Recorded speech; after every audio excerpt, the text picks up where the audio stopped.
Hi everyone. Yeah. Oh no. I was trying to give Danny a wrench and Paul's put her on timeout. And until she can speak again, I can't give her a wrench. It's alright, yeah, don't worry. Yeah, welcome to the stream, everyone. Anyway, I'm going to get on with reading pretty quickly because I've got quite a lot to read out. But I'm going to be reading out the rest of the chapter I started reading last week, which is called Making a Killing. That's the full title of the chapter. Making a Killing, Sadie's Story, and the Schiller Scam. And I read out part of that last week, and I'm going to read out the rest of it tonight. Right. Anyway, oh well, I'll have to wait till Paul's put her on timeout. When she talks again, I will give Danny a wrench fun. Anyway, yeah, and yeah, I'll get on with reading it out because now we're going to get into Virginia Graham and Ronnie Howard when she confesses to them in prison. And yeah, I don't even know what slide to put on the screen for this. I haven't done a slide. Right, so starting from page 355. Whoever prompted her to squeal, by early November of '69, sexy Sadie began to prowl the halls of the Sybil Brand Institute, eager to tell her gory tale to anyone who would listen. Knowing Manson as well as Atkins did, she would certainly have had it drummed into her that the wages of snitching on your crime partner's misdeeds was death. So what was Atkins up to with all this incautious talk about the Tate murders? By hoping that someone else would do the dirty work of informing the police of her knowledge of what occurred on Cielo Drive, Atkins was trying to snitch without being held accountable for snitching. Atkins' supposedly spontaneous confession has every appearance of being contrived subterfuge. According to convict protocol, only offering direct testimony to the authorities counts as the kind of snitching that gets you a knife in the stomach when you aren't paying attention. If Sadie admitted her participation in the Cielo Drive crimes by telling a fellow prisoner about it in supposed confidence, and that prisoner in turn betrayed her by going to the cops, Sadie couldn't technically be considered a turncoat. Furthermore, by presenting her tale in the form of enthusiastic, bloodthirsty bragging rather than remorseful squealing, Atkins hoped to suggest to a later jury that she was mentally ill. Her legal strategy from the beginning was to put on a crazy act, something she repeatedly said Charlie advised her to do if she ever ended up in jail. Atkins' willingness to blame Manson for the crimes immediately after her arrest would in itself seem to disprove the popular myth tenet that she was one of the most devoted and loyal disciples. But somehow this clear-cut contradiction is overlooked in the standard literature on the case. The story she told was very vague on motive, but decidedly didn't include a word about I went along with Tex to steal thousands of dollars worth of mescaline, cocaine, MDA, and acid. Nor did her story mention anything like helter-skelter as a motive. That important detail was only added much later as more legal cooks added to the brew. The first Sybil Brand prisoner Sadie tried to embroil in this plot was Nancy Jordan, who was in on a heroin possession charge. Atkins dropped some very broad hints about her involvement in the most infamous unsolved crimes of that time to Jordan, but Jordan didn't contact the authorities with the information. Atkins moved on to another con, Corey Hurst, but Hurst also kept Sadie's blood-soaked bragging to herself. The next prisoner Sadie set her sights on was Sharon Rosberg. Atkins didn't beat around the bush this time. She specifically told Rosberg that she had stabbed Abigail Folger at Cielo Drive, even though that wasn't true. The most peculiar aspect of Atkins' many inconsistent confessions is that she repeatedly made herself out to be much guiltier than she actually was. In fact, her entire involvement was limited to watching the panicky scene unfold as Tex's robbery plan collapsed, and in non-fatally stabbing Frykowski in the legs during a furious fight with him after he freed himself from his bonds. Atkins spent her life in prison largely because of her own self-destructive bragging, a result of her overdoing the crazy act she thought would win her freedom. Sharon Rosberg also didn't bite the felonious flower child's bait. She declined to tell the prison officials about what the loopy hippie chick everybody dismissed as crazy Sadie had blabbed to her. Grandiose boasting about one's criminal exploits on the outside is a common topic of convict conversation. So it's not surprising that the first group of convicts Atkins talked to believed that the addle-brained acid head's claims sounded like the usual time-killing jailhouse braggadocio. Hundreds of attention-seeking lunatics had already bombarded the police with their false confessions to the Tate murders, and there was no reason at first to assume that Atkins wasn't just another nut. It didn't help her credibility that she mingled her seemingly improbable admission of guilt to the Sharon Tate murder with the wild tales about the groovy time she had when some guy shot himself while she was balling him. She raved that she got a sexual thrill from drinking the suicide's blood. Atkins also said that she wanted to release her inner beauty by putting out her own eyes and mutilating her face with a red-hot poker. Atkins turned her tall tale-telling to another inmate, Roseanne Walker. But Walker also shrugged off Sadie's grisly celebrity death name-dropping as doped-up figments of a hallucination-fried imagination. Having failed 4 times to tell a story believable enough to send a fellow jailbird scurrying to the cops to break the take case, it looked like this scheme would never find any takers.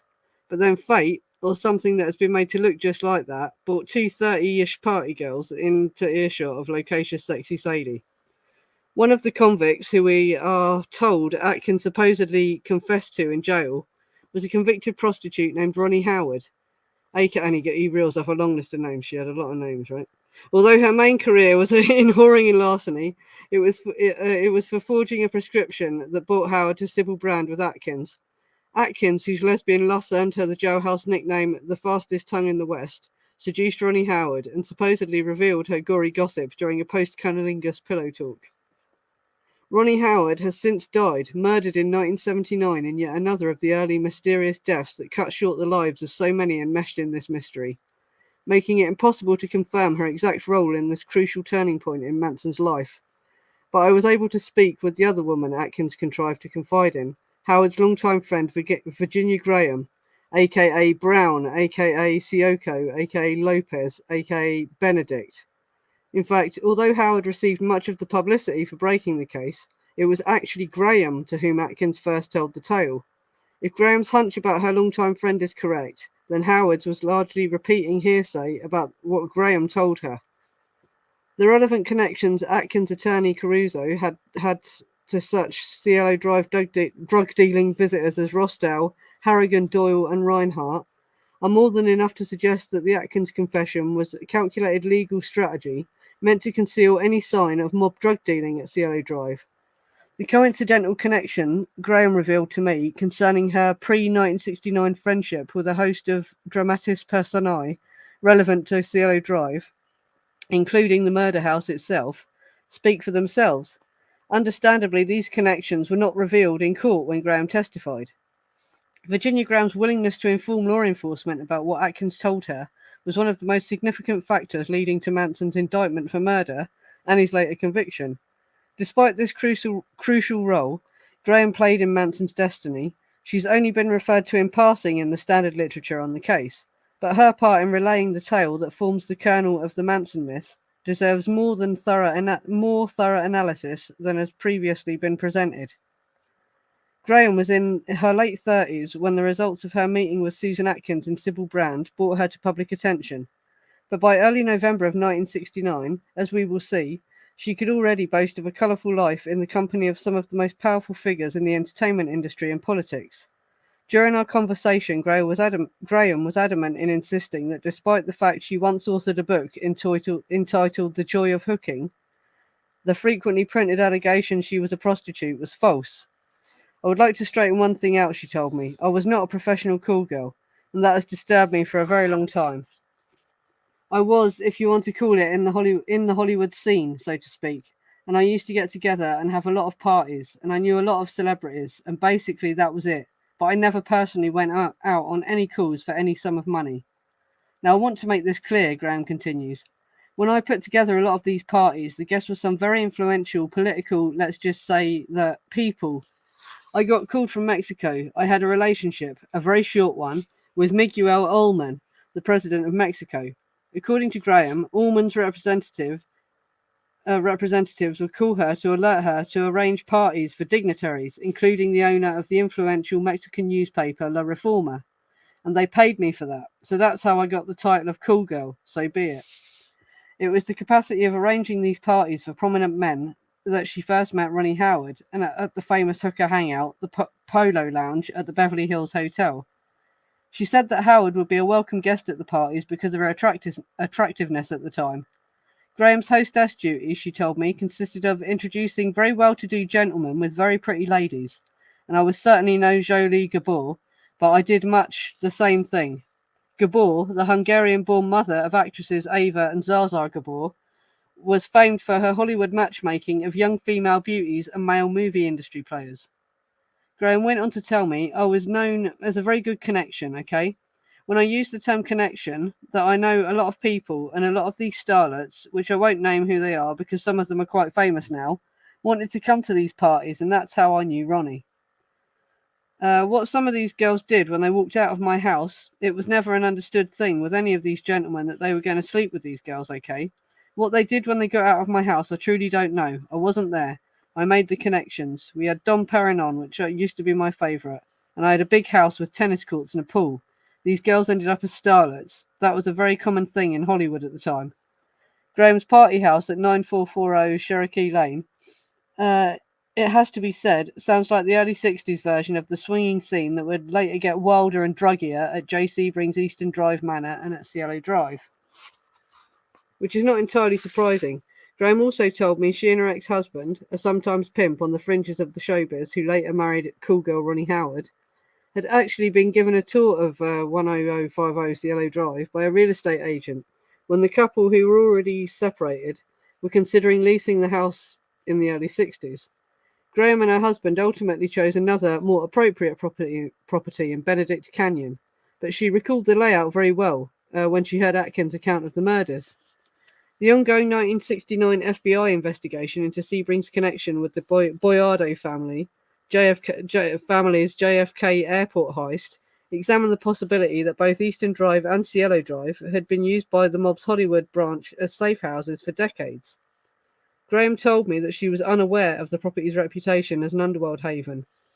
But not only did Graham know of Cielo Drive years before she ran into Sexy Sadie, she was also friendly with Jay Sebring, whose hair salon manicurist was also a close friend of hers.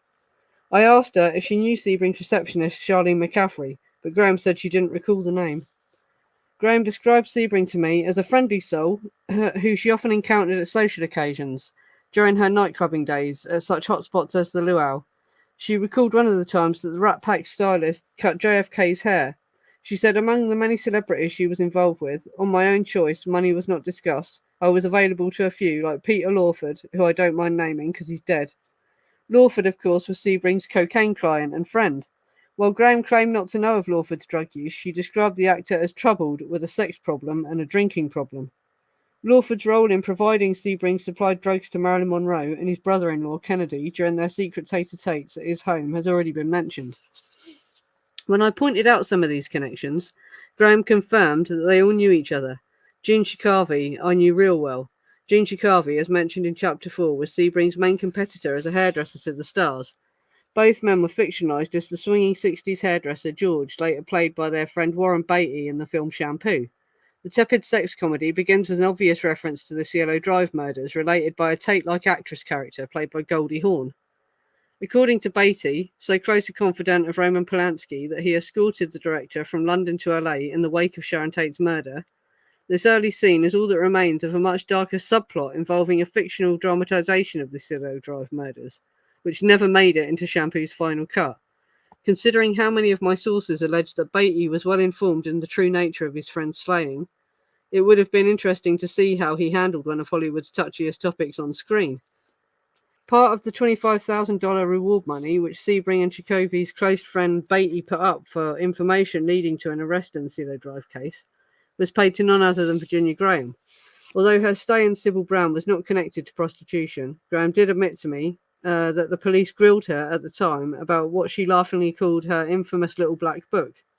It contained, she conceded, the names of many rich and famous men, among them the multimillionaires Kirk Kevorkian, the MGM mogul whose Las Vegas gambling ventures included the MGM Grand Hotel on the Strip, racetrack impresario John Alioso,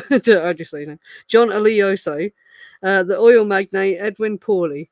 Graham told me she didn't talk about these friends of hers to the cops in 1969 and was only prepared to mention them to me now because they were long dead. MGM boss Kevorkian's legal counsel at the time was none other than the mob consigliere Sidney Korshak, Robert Evans' lawyer and patron. Metro Goldwyn Mayer's role in covering up the death of Paul Byrne for the mob in 1932 was not the end of that studio's underworld connections. And speaking of the little black books, John Alesio was well known for the business partner of a gambling czar, Frankie Carbo, whose control of Las Vegas's horse horse racing, according to Charlie, led to the debt Lino LaBianca owed him. But in spite of these adventures into the underworld, Graham assured me that she had been sent to the women's detention unit for nothing more sinister than violating her parole on a technicality involving a post-dated check. While she waited to be sentenced, the prison staff gave her a job delivering items to other prisoners, including notices that visitors had arrived to see them. Also assigned to this task was a flighty young thing called Miss Sadie May Glutz. In the very beginning, Graham told me, before we got into conversation heavily, I thought, who in the world is this person? She was so happy and gay, and she'd do cartwheels up and down the aisle without underwear on, you know. And this is how I got the idea it must have been drug-related. She would act silly and act like a little girl. She and I had been working together as a runner in Sybil Brand, and I asked what she was in there for. I thought it was probably drugs. 187, Atkins calmly replied. I had no idea what a 187 was, Graham recalled. Atkins went on to explain that 187 was murder. Graham hadn't heard of the little publicised Gary Hinman case Atkins had been indicted for, but she certainly knew about the bloody slayings on Cielo Drive, which Atkins gleefully boasted of carrying out. When Sexy Sadie told Virginia Graham her first version of what supposedly went down at the Polanski residence on August 9th, she happened to find someone who could imagine the setting for these events with some accuracy. I asked Graham if she could recall anything about Atkins' conversations with her that she didn't reveal in her courtroom testimony. She came down and plopped on the cot in the dormitory and just started chatting with me, Graham remembered. And she had a movie magazine, and she started to tell me there were going to be some other people they were going to kill, some celebrities and so forth. As she went on, one by one, description of who they were going to kill and how they were going to kill them, that took me back a bit, because I happened to have been intimately involved with one of the individuals she was going to murder, which was Frank Sinatra. Graham explained that it had been Sinatra, a phenomenal man, very good to me and my children, who had set her up as a Hollywood party girl in 1953. When she was working as a cocktail waitress in Lake Tahoe, she had befriended Sinatra's crony, Paul Rinaldi. When Graham came to Hollywood, Rinaldi invited her for a late-night drink at the Don Beachcomber, a popular Hollywood cocktail lounge. When she arrived, Graham went to Rinaldi's table. A familiar voice in the dimly lit booth, she recalled, said, "Hi, babe, but when do you want to get married?" And it was Frank Sinatra, and I almost dropped dead. Graham spent her 22nd birthday on board a Nevada-bound train with Sinatra and another close friend of his, the songwriter Jimmy Van Housen, known to have acted as the sexually insatiable chairman of the board's procurer. In the same cabin, on the train that night, Graham was introduced to the young Ronald Reagan, who was, she recalled, just getting over being thrown out of his first wife, Jane Wyman's house. As mentioned in Chapter 4, private investigator Hal Lipset later claimed that an LAPD source told him that Jane Wyman was one of the many celebrities to be seen in the porno films confiscated from Cielo Drive after the murders. She was said to be cavorting with Greg Boutzer, a close associate of Sidney Korshak. Ronnie, she remembered, was just a lovely person. Ronnie Reagan, not Ronnie Howard. Sinatra, who Graham knew until 1961, arranged modelling jobs for her and introduced her to the circle of wealthy men for whom she had arranged her parties. This was around the same time Sinatra similarly eased Jay Sebring's entry into showbiz circles. So it's understandable that after learning that Atkins was involved in the Sharon Tate murder, this threat on her old friend Sinatra's life sent me back. With Frank Sinatra, it was just horrible, Graham recalled. And the sad thing of it was, knowing Frank as I did, she did know where he lived in Palm Springs. Now, I have no idea how she knew, but she knew, because she said that she would go up to the door and knock on the door, and when he would open the door and let her in, the rest of the crew would go in, and then she described how they would kill him. They were going to hang him on a meat hook. What bothered me, knowing him, she was the kind of pretty girl, and knocking on his door, oh boy, Frank wouldn't have hesitated, he would have just opened it in a minute. When I asked Graham if she was certain that Atkins knew Sinatra's Palm Springs address, she confirmed that she had, and that this bit of information was what helped to encourage her to go to the authorities. According to an October the 5th, 1970 police investigation document which journalist William T. Farr obtained, Miss Atkins purportedly told Mrs. Graham, that she and her co-defendants had planned to murder a series of show business personalities, each in a particularly vicious and bizarre manner.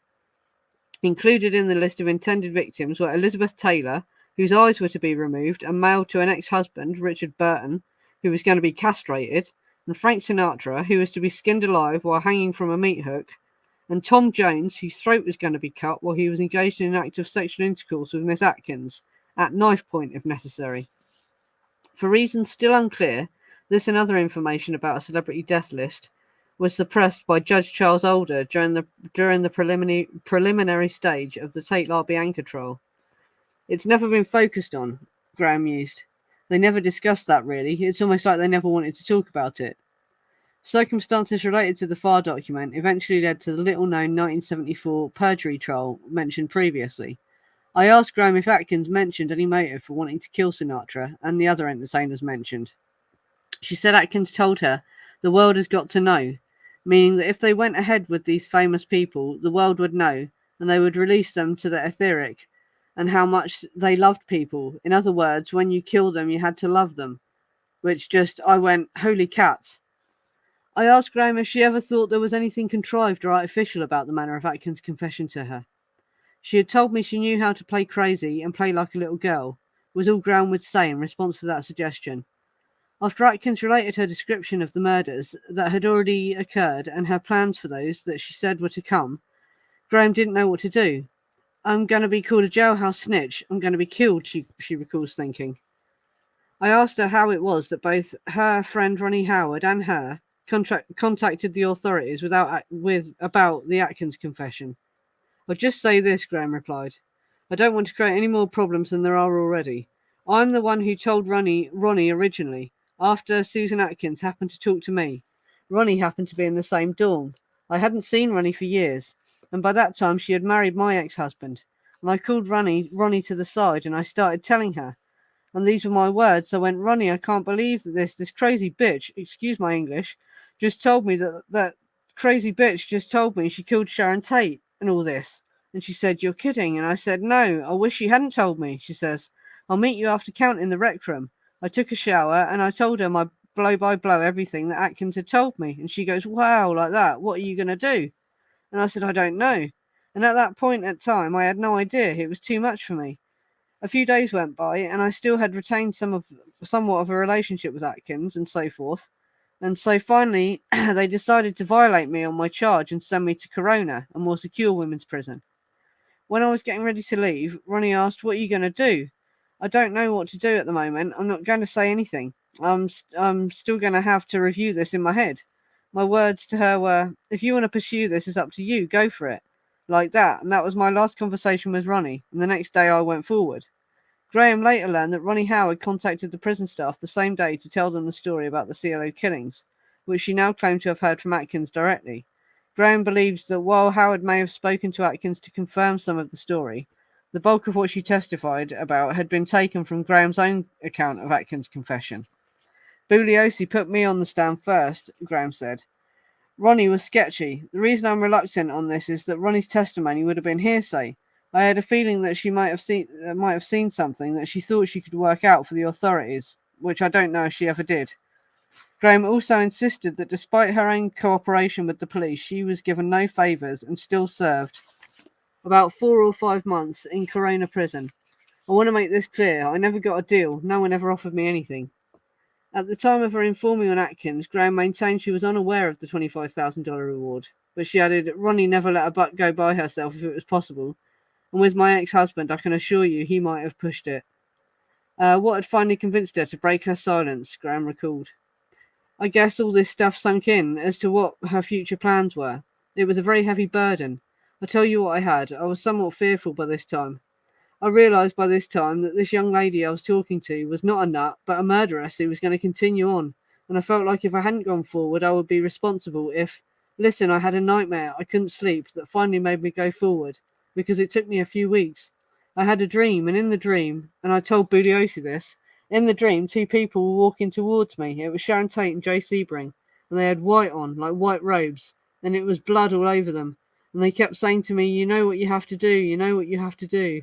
With that, I sat up straight in bed, and in that instant, I knew, without a shadow of a doubt, that I had to go forward. It was just a fluky, crazy thing," she insisted.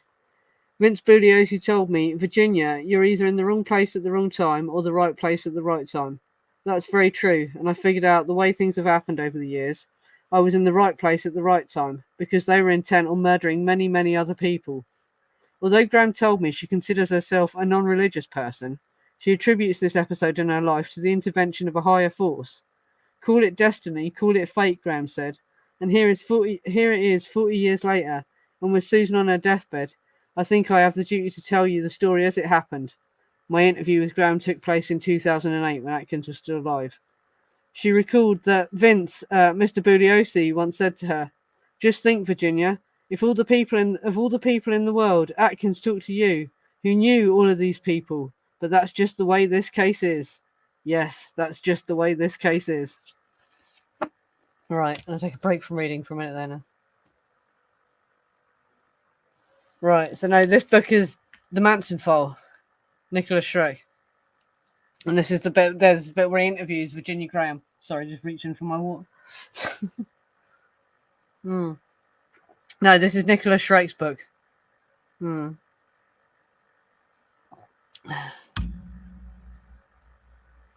Manson File, this one.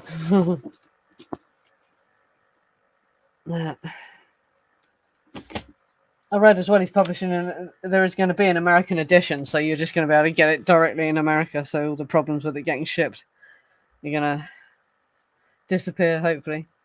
Try to get it easier. Yeah, it's the Manson File. I've read out other parts of it as well. The part about Linda. Yeah, and I've got a little bit more to read out. I just wanted a break. What are people saying about this?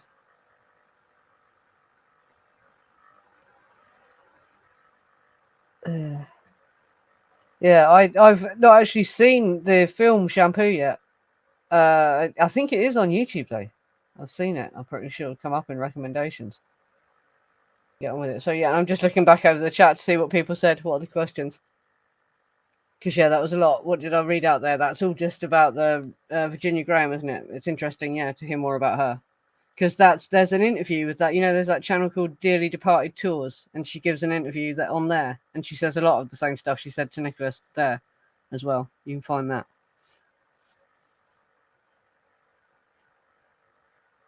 And now we're going to get into the killing of Sharon Tate, how they wrote that book. Yeah. Oh, your mum was in Civil Brand as well, bloody hell. Yeah.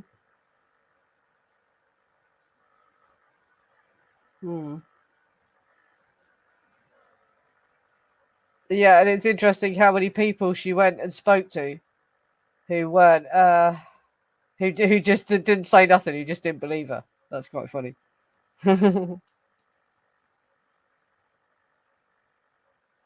Or wouldn't stitch. Yeah, maybe they did believe her, but they wouldn't stitch. Yeah, I don't know if Virginia Graham has written a book. I said, well, no, he mentions one called The Joy of Hooking, doesn't he? But that must be about exploits when she was on that scene. I don't know if she ever wrote one about this experience. She was interviewed a lot about it, though. You can find lots of interviews with her about it. She must have done, mustn't she, really? The amount of time she spent with him, I think she must have known he was a cocaine dealer. I don't think that there's any way she could have not noticed. And apparently before she was pregnant, she did do drugs. She wasn't like, a saint before she was pregnant. But yeah, she can't hang around with him all that time and not bloody noticed he was selling cocaine to people, could you? I've got 44 viewers. That's a lot of people. Thanks for watching, everyone. Yeah, that's it. How could she not know? He was dealing with Freako and Gibby out of the house. And also, if they were doing the speed pill thing as well, he probably had Sharon doctor hopping while she was in London, because that's what they do. That's how they get the speed pills. You send just loads of different women to Harley Street, and they go around all the different doctors. And in Harley Street, there's the doctors that prescribe you anything. Still the same today. I don't think it's as easy to get prescribed speed pills nowadays, but I think they still fucking exist. Yeah.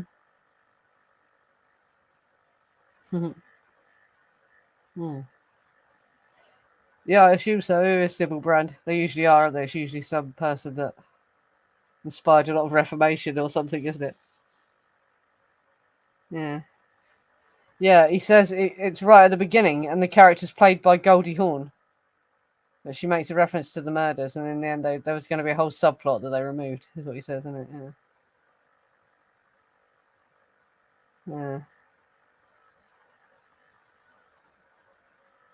Yeah, he said she didn't do nothing, but he also says in the same interview there was always a party. She was always throwing parties, so yeah, strange. Yeah. Oh, there was only a trailer and scenes from it on YouTube. It's not all on YouTube yet. Yeah, yeah, yeah. That's it, and that's the other thing that they say in other people's biography. I think it's Sammy Davis Jr.'s biography or something, or someone's wife. What's he called? Oh, but Steve McQueen's wife said that he had a briefcase that had his hair cutting stuff, and it also had cocaine in it. Yeah, and so he delivered cocaine when he was showing up to cut their hair as well. Yeah, I've seen a picture of her. Yeah, the footage of her smoking a joint. Yeah. It says in the Manson file she took cocaine with Jay Sebring the first night she saw him. And there's also the talk of her taking acid with Raymond, isn't there?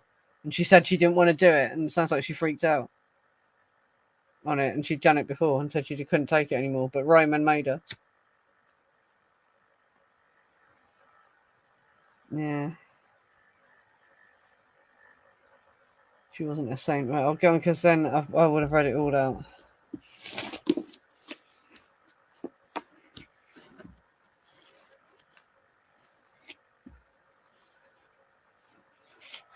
Yeah, so we're going to 40 minutes now. Right.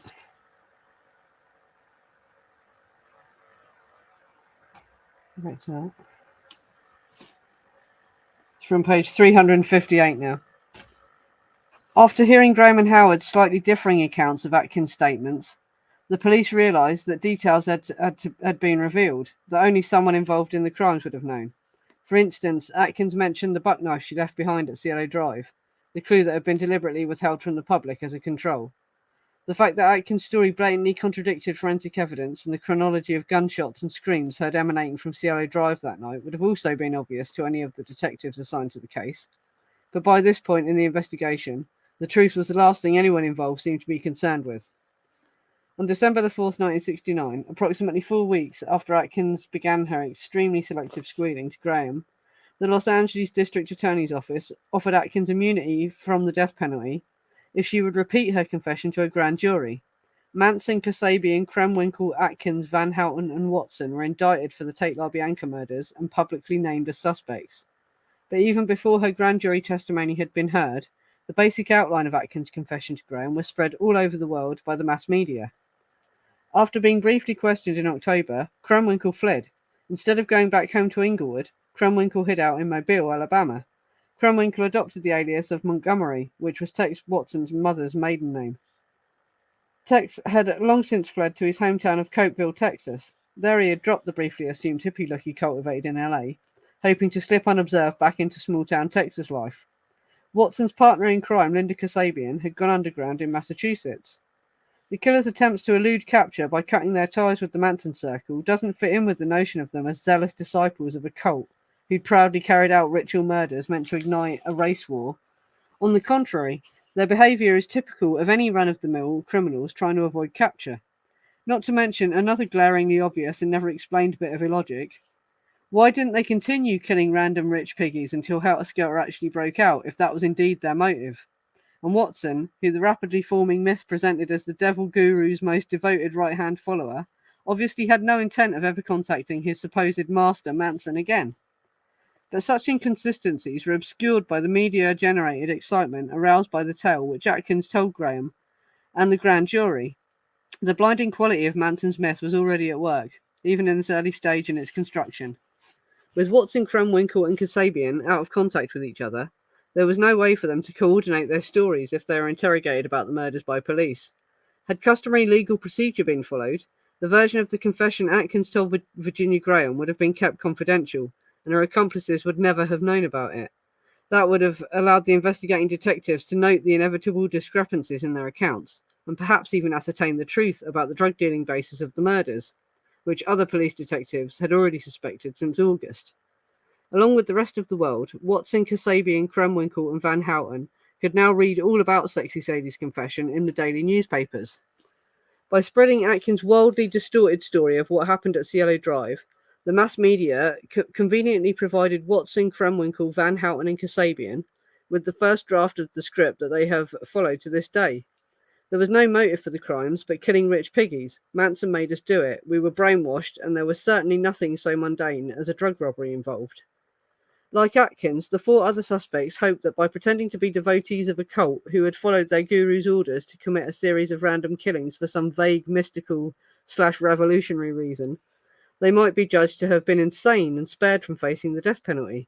The scenario was certainly preferable, from a legal standpoint, than admitting the truth that they had killed rival drug dealers on their own volition while robbing them of their stash. By the time their trial began, the Melcher revenge and Beatles race war motives had been given much wide coverage in the international press. Nobody was thinking about anything as ordinary as drug dealing anymore.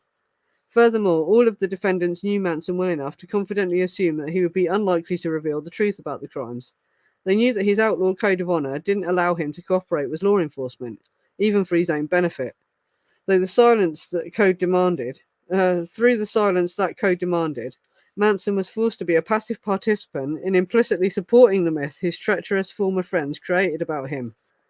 At first, some of his defense attorneys later stated Manson thought that the stories Atkins and Bugliosi told were so absurd that surely no jury would fall for them anyway. We may never know to what degree the mob higher-ups among Paul Caruso's clients dictated the story that Atkins told Graham, and which was later adopted and refined by the other defendants. The end result was that Joel Rostow's name was kept out of the courtroom and only surfaced briefly in the press. Atkins mentioned nothing of the drug dealing of Sebring and Fikowski, but as we shall see, the book that mass-marketed her confession makes explicit reference to this crucial factor, if only to dismiss it. The narcotics trafficking motive has been mentioned so often in the press in the 4 months before Atkins' indictment that to leave it unsaid would have seemed suspicious. The same deliberately misleading strategy informs other, more recent volumes on the case. Thus, the uncritical acceptance of Atkins' confession as true already helped to assure that the crucial mob connections to the Cielo and Waverley Drive victims was effectively concealed for decades. That uncomfortable truth was replaced by the fantastic myth of Manson, the vengeful cult leader, forcing his followers, via mind control, just in case there was anyone who wasn't properly indoctrinated into the mob's preferred version of events. Extraordinary measures were taken to assure they reached the widest possible audience. Judge William Keene was assigned to supervise the early phase of the trial, knowing how easy it would be to prejudice a jury by premature overexposure of the gathering evidence. Keene explicitly forbade all involved from discussing any aspect of the case to journalists, but when the gag order was promptly ignored by Susan Atkin's lawyers, Richard Caballero and Paul Caruso, Judge Keene was amazingly passive about this blatant transgression. Enter self-described journalist Lawrence Schiller, one of the more intriguing characters to appear on the Manson saga's shadowy margins. This hustler was given the task of organising the sale of the supposed Atkins confession to the world press via the LA Times on December the 14th, 1969, and was granted credit for the quickly thrown together paperback version, The Killing of Sharon Tate, published incestuously by a Times imprint on January 1970. As we shall see, the radical counterculture journalist Rolling Stone's David Dalton and Felton, who exposed the unethical nature of the Schiller affair in their 1970 article on the new Manson case, were absolutely correct when they wrote that the Times people didn't buy the confession, they wrote it word for word. Although he's credited as author, even Schiller admits he's never been a writer. He certainly didn't pen a word of the book published under his name. Although Schiller told several sources he interviewed Atkins, he was never even in the presence of the confession. It was recorded by LA Times writer Jerry Cohen, of whom more presently. Even the brief acknowledgements page is chock-a-block with the most cynical of lies. The author wishes to acknowledge the assistance of several attorneys involved in this case. While their prime concern was the best interests of their clients, without their help, this book could not have been produced. The unnamed attorneys, Caballero and Caruso and Bugliosi, who we know pulled the strings on assigning these cooperative lawyers to Atkins, could not have given less of a damn about the best interests of Susan Atkins. In fact, by cajoling her to put her name to the confession, they clearly contrived for her. They tricked her into admitting her own guilt. Furthermore, by making sure her confession reached millions long before the trial even started, they very deliberately sought to make a fair trial for their main target, Charles Manson, albeit impossible. This is the message the book strikes again and again, with such statements attributed to Atkins as, Charlie had control over everybody. I never questioned what Charlie said, I just did it. The case against Mastermind Manson is being presented to the public even before his first court appearance. We need to move to the second paragraph of the acknowledgements to find the next lie. The author wishes to acknowledge the invaluable aid of 2 journalists who worked with the author in preparing this book and the original interviews with Susan Atkins. Since it sure isn't Schiller, who is this mysterious author thanking? Those 2 helpful journalists. Actually, what's going on here in this odd case of literary masturbation is that the real author, Jerry Cohen of the Los Angeles Times, is under the guise of Schiller, thanking himself and his partner in deception, Dial Torgensen, another Times journalist who helped create the manuscript Schiller was given credit, if that's the word, for composing. Just as Ronnie Howard, complicit in the tangled journey to get the fake Atkins confession into the public's mind, was murdered in 1979, and Cohen and Torgensen also met violent ends. Cohen, beset by failing health, killed himself in 1993. 10 years earlier, his collaborator Torgensen was killed at only 55 when his car was blown up on the Honduras-Nicaragua border by a deliberately triggered landmine, while he was covering the Reagan administration's dirty war against the Sandinistas in that region. We've already covered Cohen's earlier shady Schiller operation, which found the 2 FBI asset informants striving to cover up the circumstances of the Kennedy assassination by smearing witnesses who wanted to testify about what they knew of the conspiracy to kill the mobbed-up Playboy president. And now here's Cohen again in 1969, working once more with Schiller to put forth more lies to conceal the truth about yet another mysterious mob-ridden case. What's more, revealing just how rotten the trial was from its inception. Cohen was a close associate of Vincent Bugliosi. The Times newshound began working as a ghostwriter for the never-completed true crime book with the ambitious attorney a full 2 or 3 years before the more lucrative Manson case occupied their attention. Cohen, writing in a voice attributed to Schiller, also tells the lie in The Killing of Sharon Tate that Schiller would be the last newsman to be granted access to the snitchy Sadie before her trial. What actually happened was that Cohen holed himself up in Schiller's den and churned out the supposed confession of Susan Atkins in a record-breaking 2 days of hasty hack work. You can tell. That Bugliosi played a secret role in the scam was practically admitted by Schiller, who was all but a wink, told Newsweek, let's say this, the prosecution didn't put up any obstacles. And why would they? The killing of Sharon Tate is quite literally the defense doing the prosecution's work for them. Cohen, in his Schiller voice, pads the first part of the swiftly scribbled paperback with pages of trite pontificating filler, essentially characterizing the Tate LaBianca murders as the inevitable progression of hippies, LSD, Haight-Ashbury, and Timothy Leary. The narrative voice tells us that Charles Manson was one of the satanic mind-benders in the Haight. The false occult angle Ed Sanders would later run with is invoked without providing the slightest evidence that there was anything satanic about Manson. We learn of this diabolical character's Rasputin-like grip on his followers. Strangely, considering the fact that one of the chief points of the cover-up as it develops was to insist that the victims were strangers to the culprits, Cohen inexplicably comes close to spilling the beans about the truth in the first few pages. He writes coyly, rich hippies, poor hippies, the beautiful people, the dregs of Haight-Ashbury, they were in and around Hollywood at the same time. One wonders, did their paths ever cross? The Manson family and the Polanski coterie? Police say they didn't. Cohen compares Polanski to Manson, painting them both as leaders of their own entourages, even claiming that while Polanski wasn't satanic, he had some interest in the black arts. He didn't. Cohen brings up loose talk about Sebring's sexual proclivities without specifying his insinuation signifies, and acknowledges that it is known that he used drugs. Frykowski is described as a heavy narcotics user, hooked on cocaine, but had begun to experiment with far-out combinations of drugs that frightened even his friends. Folger, he writes with surprising accuracy, became a heavy drug user herself. Describing the Polanski living room, Cohen and Schiller presumes that the ladder was placed in the much-discussed loft to provide a spectator platform for those who chose to watch rather than participate in the rumoured fun and games that went on below. After all this, Cohen's admission that Manson was going to some of Hollywood's plushest parties comes off as a tacit confirmation that indeed the Haight-Ashbury dregs crossed paths with the beautiful people on friendlier terms than the bloody mess Tex left behind on his last visit would indicate. Cohen Schiller wonders rhetorically if the seeds of the slaughter may be found in the sexual excess, revenge, and drug trafficking. Yes, yes, and yes. Page 38 of the book already finds Cohen touch on the truth. Atkins finally admitted during the penalty phase of her trial in the form of speculative questions. Both Frykowski and Sebring were heavy narcotics users. Were they also dealers, as some people speculated, and had one or the other pulled a double cross?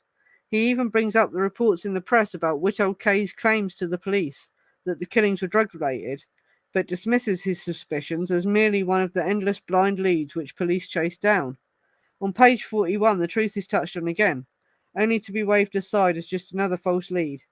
Speculation continued to centre on the likelihood of the Polish playboys having been the prime target of the Benedict Canyon massacre because of his suspected involvement with drug traffickers. Cohen amusingly praises some of his own earlier Times articles about the murders without mentioning that he's their author. Ultimately, when it comes to the motive, Cohen as Schiller is vague, setting the stage for Ed Sanders' ooh to come. It was a satanic whim which sent these people into Benedict Canyon. Charlie, we are assumed, gave his orders. The relatively brief chapter of the book, purporting to be a transcript of Atkins' supposed confession, is surely based on some of her words, but it's obviously funneled through Cohen and or Torgenson's 2-day ghostwriting prism. Atkins is ultimately vaguely quoted as saying that the motive was both to instill fear in Terry Melcher, because Terry had given his word on a few things and had never come through with them, and while they were at it, to instill fear in man himself, man, the establishment. That's what it was done for, to instill fear and to cause paranoia. Nothing about freeing Bobby. Certainly nothing about Linda's avenging Wojtek's drug burn. No bottomless pits, no Beatles, no intricate plan to take over the world after the racial Armageddon. Atkins later forcefully denied that Bugliosi's helter-skelter motive was in any way valid. But one blink and you'll miss it quote attributed to her is the first early whisper of the race war motive to come. A conceit confined to a single sentence referring to the murders as having been executed to also show the black man how to go about taking over white man. Atkins claimed she threw the hand towel over Sebring's head, although Charlie later copped to throwing in the towel when he went to the crime scene after the slaying was over. Atkins also recalls that while she waited in the car outside the LaBianca's house while Manson and Watson were inside, she fell asleep, seeing what was going on inside through the medium of a remote viewing dream.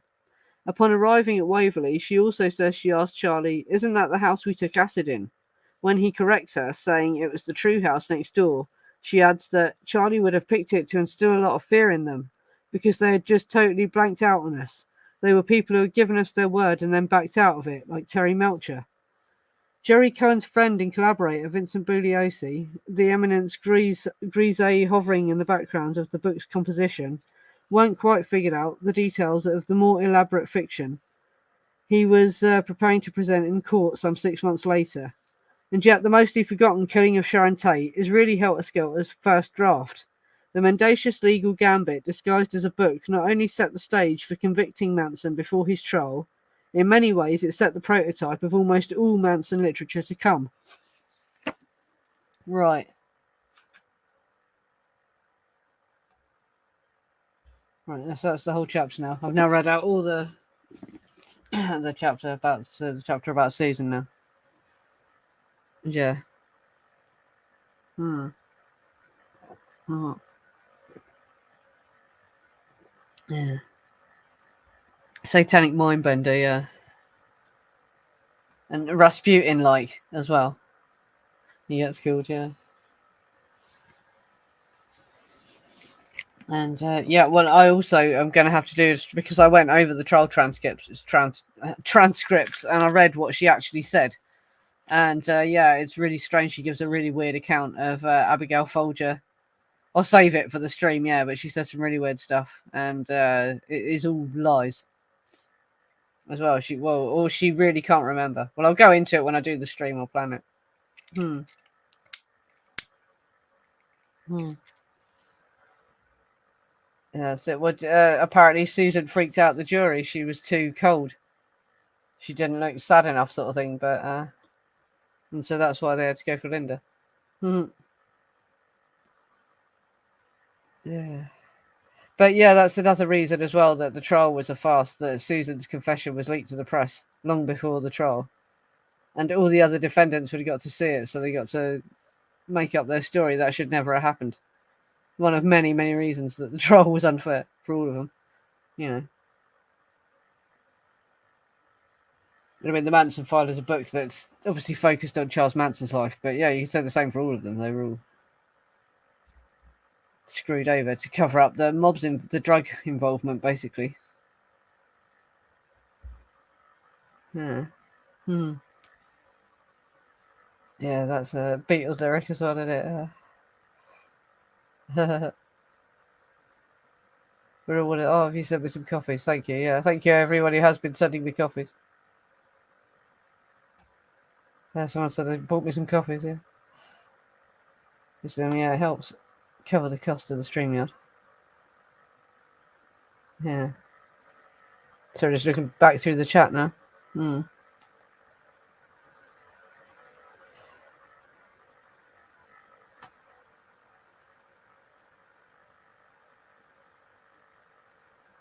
So just looking at what people have said in the chat. No, that's it.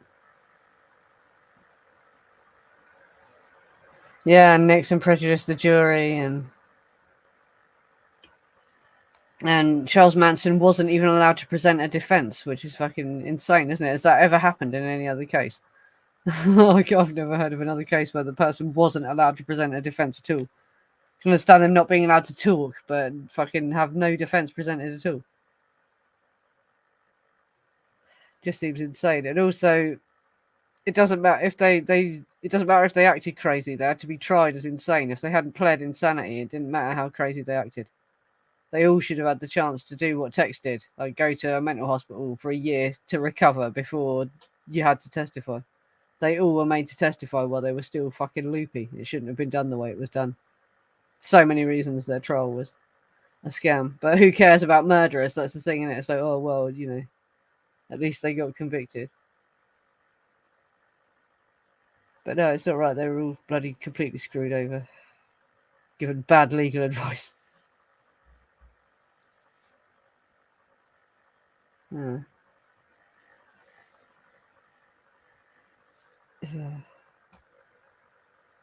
$5,000. Isn't it meant to be $2,000?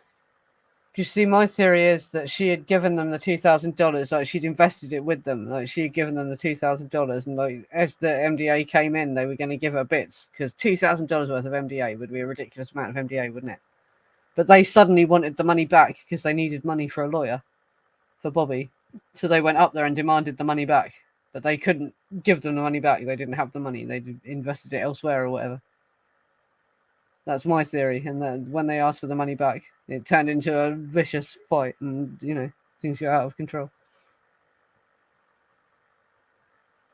Because there's all that stuff about Harrigan and Doyle's pool boy stealing $5,000, isn't there? And I think that sounds like a lot of money for them to have. I think they were holding money for a lot of people's money. And I don't think that the houseboy really stole it. I think they lost it somehow or whatever, and that was a cover story. But no one had any money, and Sebring was saying someone had bumped him for $2,000 as well, wasn't he? So like they were all in debt. No one had any money. Yeah.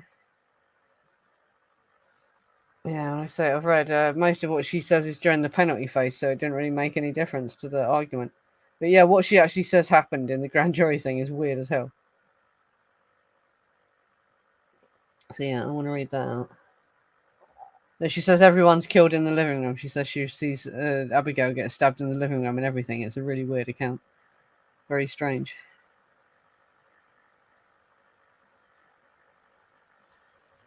Yeah, on a break from Manson stuff, though, I might go to do something else next week. Though logically, I should carry on with Susan's testimony. No, we said that, yeah, because it's actually quite strange what she says in court. It's not as nasty and vicious as they made out it was. They've like grossly overplayed it, and so like these other gory confessions that she's made are all coming from what she's supposed to have said to Virginia Graham or whatever. It's not what she actually said when she was in court. But we're sort of led to believe that that's what she did say. But you actually go and read what she said, and it's slightly off.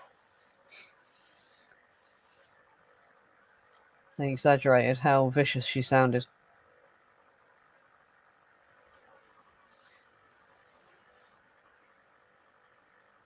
Yeah, so I mean, yeah, there's so much to unpack. And again, this Lawrence Schiller matey, I thought I should have done another diagram. I thought about it, but I thought, oh no. Yeah, but who had Lawrence Schiller's connection to everything?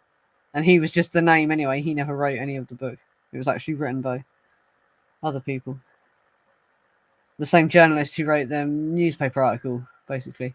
I want to read the newspaper article as well that went out the day after she did her grand jury testimony to see how much they lied about what she actually said. If you compare it to the text of what she actually said, see what they actually said she said. Because I did find an apology, weirdly enough, when I was searching for articles. The LA Times published an apology for writing that Sharon Tate's baby had been cut out and that her left breast had been cut off. So God knows what else they said. But did they say that Susan Atkin said that in her grand jury testimony? I'll have to actually go and find the original article. What did they say she said? Because she didn't say anything like that. That's the thing.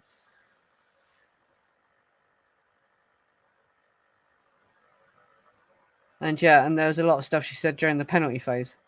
But she most times she denies stabbing Sharon Tate. There's one point where she says she did stab Sharon Tate during the penalty phase, but most times she denies it when she's actually confronted about did you stab Sharon Tate.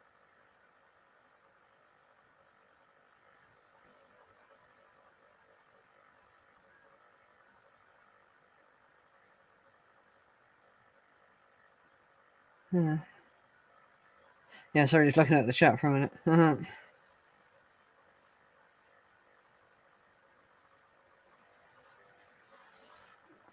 Yeah. I was trying to think of points of discussion. I didn't even write anything down. They've got such a big audience. I can't believe it. Yeah, thank you for coming, everyone. Talking the shit.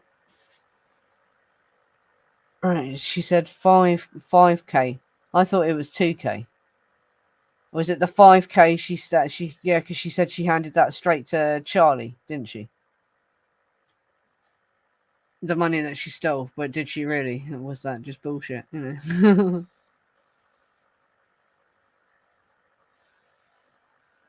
Yeah, well, she said she stole it from her first husband, didn't she? It was it Charles Melton or yeah, her husband's friend or her husband? Yeah, I can't remember. Yeah, but I know she did say she stole money, and she said she handed the money straight over to Charlie. But you know, everyone obviously speculates this is the money they actually spent on the MDA.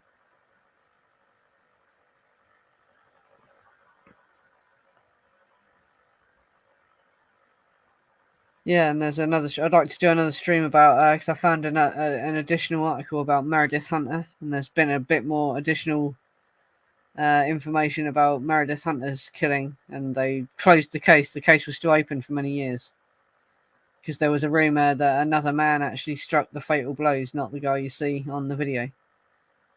But this article says that apparently in enhanced footage, you can see Meredith Hunter pointing the gun at the stage. And you can see that no other person stabs him. So in the enhanced footage, you must be able to more clearly see it all going down. And it's because of that they closed the case, so there's no question now that it was the guy they took to court.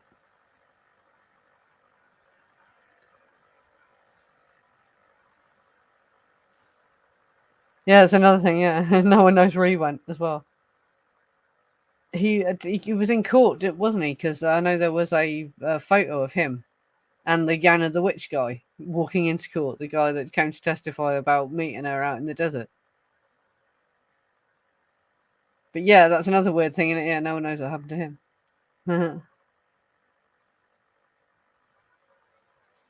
Yeah.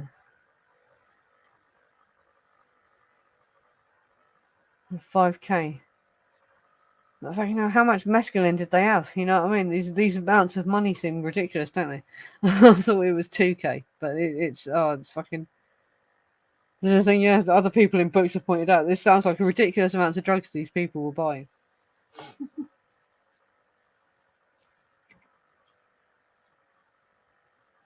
And Charles Manson's always supposed to have had loads of cash, but he had like rich women that were paying him off as well. Because not all the Manson girls lived on the ranch. A lot of them had fucking houses apparently and were rich. You know, it wasn't just his followers on the ranches.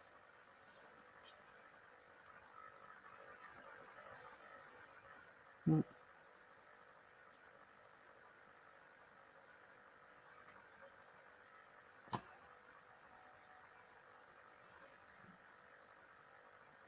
Cool, I've been going for an hour now.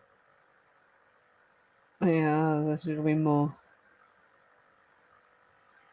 People want to say, oh, you know, well, eventually I'll clip all the bits and I'll do a long video of that whole chapter just being read out, so you can do it.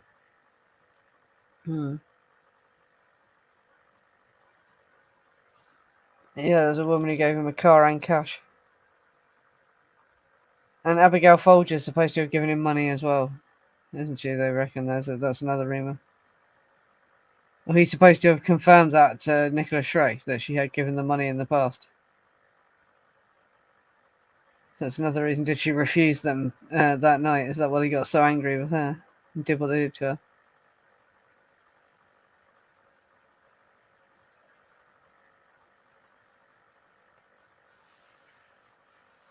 Yeah, I might as well end this now because I've read out all that, and yeah, and I just wanted to get to the end, get that finished, basically.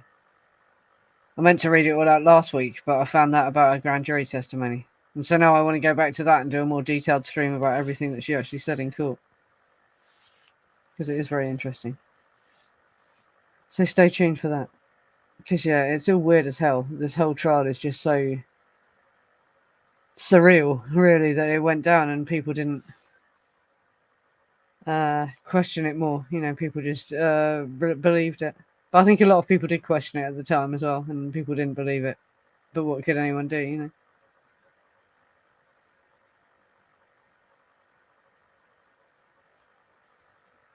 Yeah, I might be able to find that. Wendy Riches. Yeah, to do a single.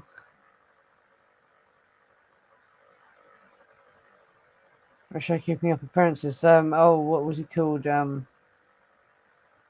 Jeffrey Hughes, the guy who played Onslow in Keeping Up Appearances, used to come in a shop I used to work in. I used to work in a bookshop at a monastery in the Isle of Wight, and on the Isle of Wight, and he used to come in that shop. He lived on the Isle of Wight before he died, Jeffrey Hughes.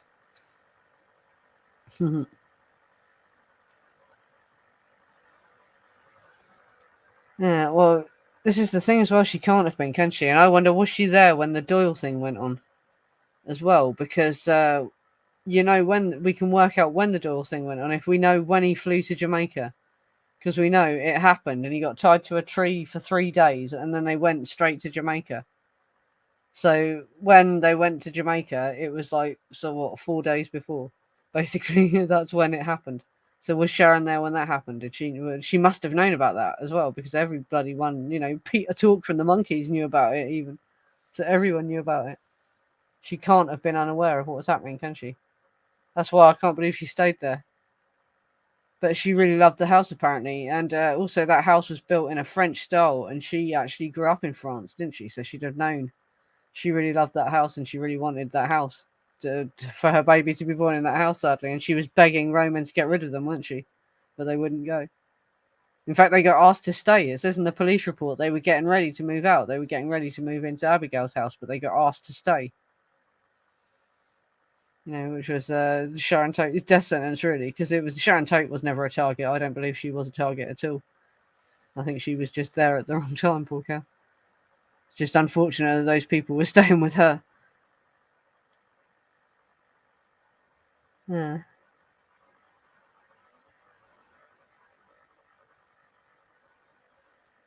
Yeah. Sorry. Yeah, I'll end this one now because I've been going for over an hour, and I'll come back and do an after show. We can just chat randomly then. Yeah. Thanks for watching, everyone. And next week, yeah, I'm not sure what I'm going to do next week, but I'll say when I'll see. Yeah, he was in quite a few things. Jeffrey Hughes. He was in Coronation Street and Till Death Do Us Part as well. When you can in one of the old films from the 70s, you see really young Jeffrey Hughes, and he was in the TV series right back in the 70s. Yeah. Anyway, yeah, I'll end this now and I'll come back and I'll do an after show. Right, yeah, thanks for coming, everyone. And yeah, watch the YouTube channel for the after show. And if you're in the Facebook group, it'll also go live in the Facebook group. Okay, yeah, thanks for coming, everyone.